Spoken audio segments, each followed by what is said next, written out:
The way to write a thriller is to ask a question at the beginning and answer it at the end. Lee Child. You're listening to Writing Roots, brought to you by Aspen House Publishing. Welcome to Writing Roots. I'm Lee Hole. And I'm Lee Esses. And we get to dabble in my favorite today. We are talking about thriller, suspense, action, beating people up, moving your story along, making it just an entertaining, adrenaline-filled ride from beginning to end. And in case you can't tell, I'm very enthusiastic about this one. This is a very fun genre. It covers a lot of bases, like she mentioned. We are calling it thriller and suspense because those elements are included in the subgenres, like action, your spy novels, military novels, and even your vigilante novels. Heist movies, another subgenre that's a lot of fun to play with. And superhero movies, I think, would fall into the thriller suspense category where you have a crew that works together. You can occasionally have your lone wolf like Batman, but a lot of the times it's a group working toward a common goal. We're talking Bourne Identity, we're talking Jack Ryan, we're talking Jack Reacher. Oh, yes, a lot of them are named Jack. Mission Impossible, isn't that guy named Jack too? That one's Ethan. Oh, okay. It's Speed. Speed is Jack. Okay. And Jack Bauer. Oh, yes, I know we're edging into the film category, but the storytelling elements are still the same. Some of your famous authors in the thriller suspense genre include Lee Esses. Yes. Also her favorite, Lee Child.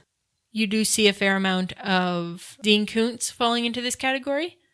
Stephen King, some. Dan Brown kind of falls into this category. You see Ludlum, who did Bourne Identity.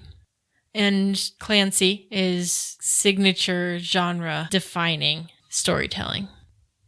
Your thriller suspense novels are set almost always modern day.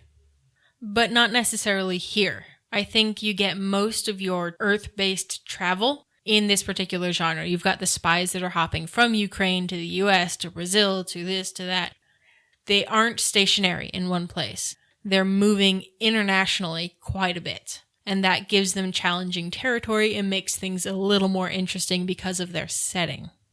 It's also very common to have historical thriller suspense. They'll go back to prior wars, World War II, World War I. They'll write a thriller suspense novel based in that time. And I'm going to blame Ian Fleming for that one. It could be said that he is the founder of the action suspense genre. He wrote James Bond. You are the action thriller suspense queen here. Wah. So what are the most common writing styles and elements that you'll find in this genre? This, I believe, is the genre where it's okay to tell as well as show.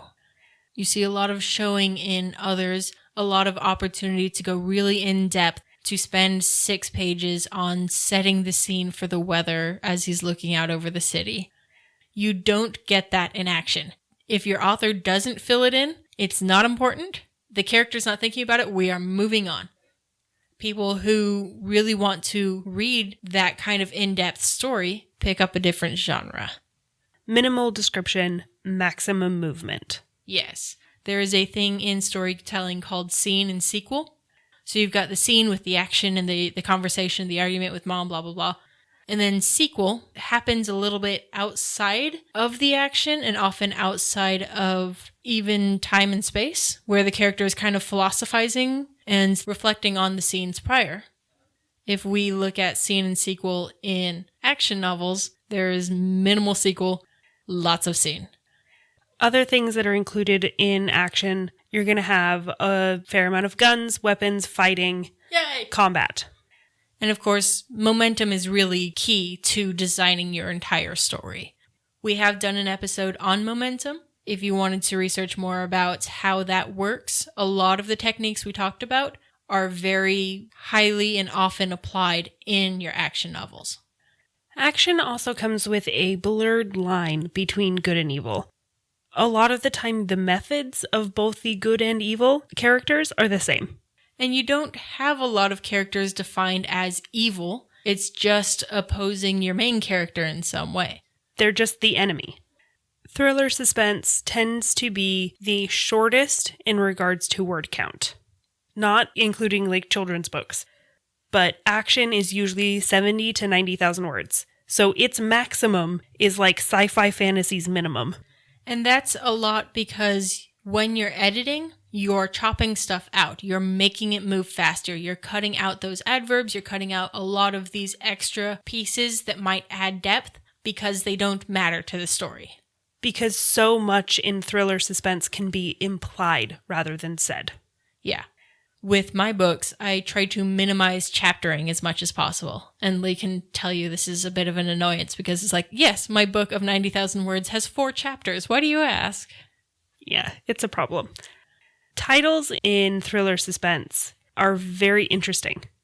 Like the writing style, as short as possible is great. Often it's 1 or 2 words.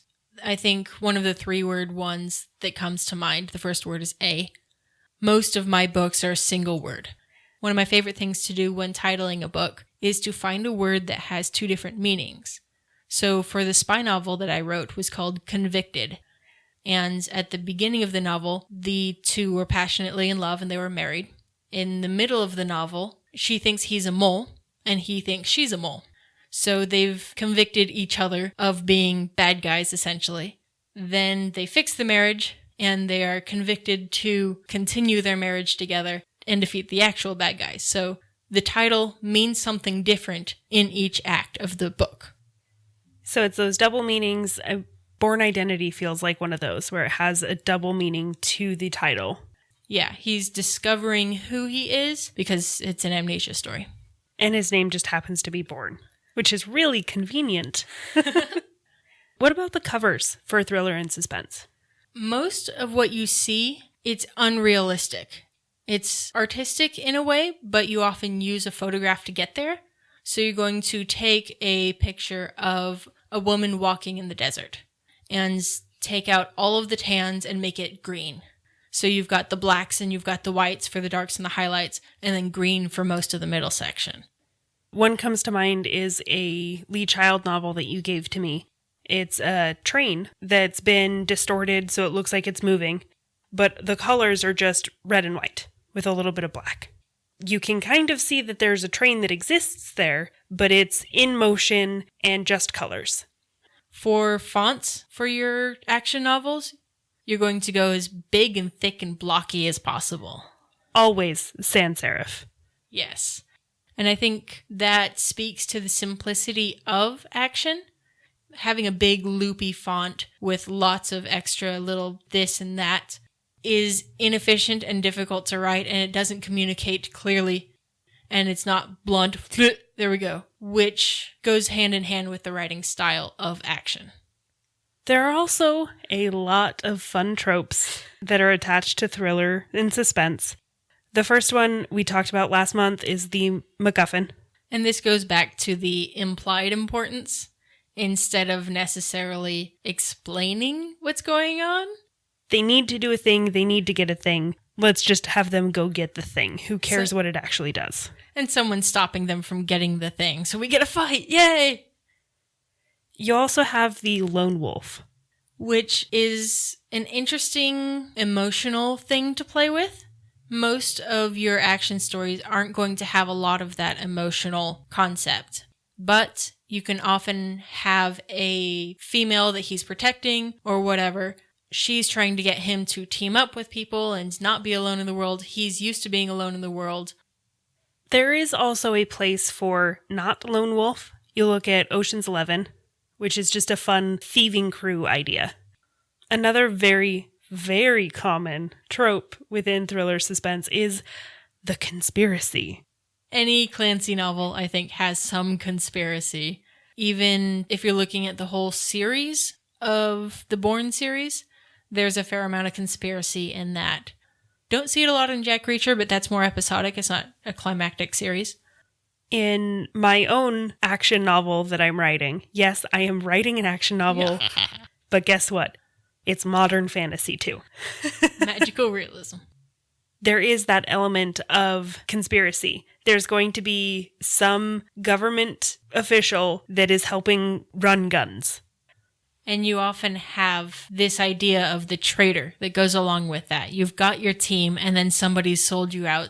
Or the mole, somebody who's telling the Russian that you're going to be at the opera, so they're going to be at the opera too. It helps raise that tension and get you questioning who's the actual mole, who had all of the information, that kind of thing. You end up with a little bit of whodunit in there if you want, but you see the mole character. That works really well in the suspense.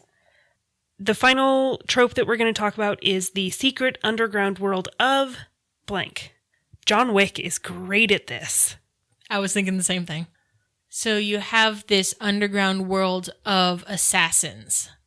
And throughout the world, you have safe zones from the assassins. But this secret underground world lets your readers wonder, just a little bit, if it actually happens that way. And like, no, the Hotel Continental doesn't actually house assassins and blah, blah, blah. But what if they did? It would be a perfect system. And assassins exist, so you kind of have to wonder, how do they move about? Do they have these secret coins that are worth internationally just for themselves to get in here and there? Thriller suspense is such a fun genre. It is entirely just for consuming, enjoying once, and then tossing aside and reading the next one as fast as possible. Just as quick-paced as they are, it's a quick-paced read. It's a lot of fun. There's so many things you can do with it. You can have those conspiracies. It can be the detective movie from the 1940s, or it can be a modern wartime spy book. But it's so varied, so fun, and it's like an open sandbox to just go play in while you write in this genre. And that's why I very much take my own advice on this one. And I just enjoy the ride. Every time I'm writing, I am writing selfishly. If you have a question or comment for our hosts or a topic you'd like us to cover, send us an email at writingroots@aspenhousepublishing.com or find us on Facebook by searching for Aspen House Publishing.